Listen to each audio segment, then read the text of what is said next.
Good morning, Fellowship Hi-Crest family. My name is Cassandra, and I am here to do your morning Jumpstart with you. So here we go.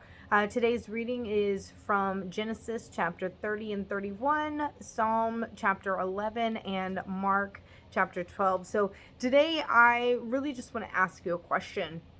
So how many times have you ever missed out on an opportunity to talk about the goodness of the gospel and the goodness of Jesus because you felt inadequate or didn't know the scriptures as well as you wanted to, or as well as you thought you should, or maybe you don't know them at all? I know I have in the past.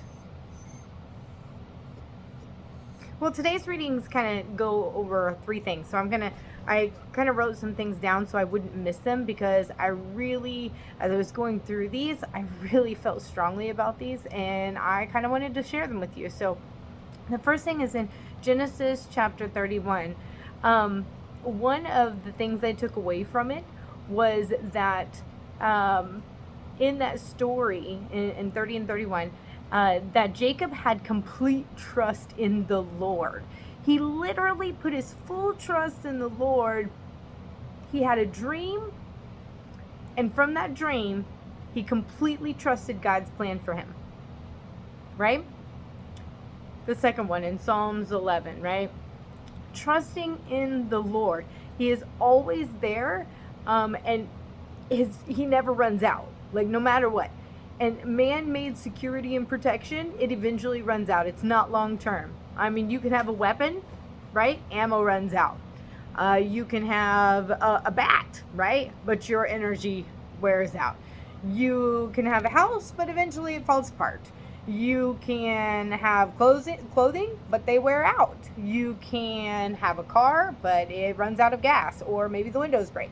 Whatever the protection is, it eventually runs out. But God's protection, it never runs out. So trusting in the Lord for that security, because he is always there in that security, you will find it fully in him.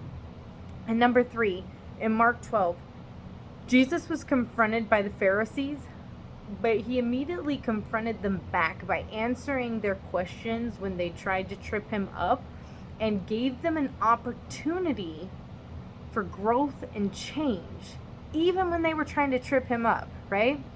And so trusting that God is the same as he was then, now, so he's going to do the same thing for us. So what does that mean, Cassie? So it means that we can trust in his purpose for us now. So how does this tie into the question that I asked on how many times have we missed an opportunity to talk about the goodness of the gospel, or the goodness of Jesus Christ, because we feel like we're inadequate in our knowledge of the scripture, or inadequate in other ways when it comes to understanding the gospel or knowing the word in general? Well, I'm going to tell you that if God is the same God as he was then, giving the Pharisees opportunity for growth right then and there at that moment when they were trying to trip up Jesus, and he gave them opportunity for growth right then, that when God places you in those situations in front of people right then and there, no matter where you are, whether you are a scripture scholar or you are brand new, just coming to Christ, just learning your faith, just turning your heart over to Christ, that God has put you in that moment, and you are there for that purpose, for that person or those people at that exact place. So speak up. Tell about the goodness and trust in his purpose for you, and in that moment, and in his plan. I hope you guys continue to power up, pour in, and spill out, and you guys have a wonderful rest of your day.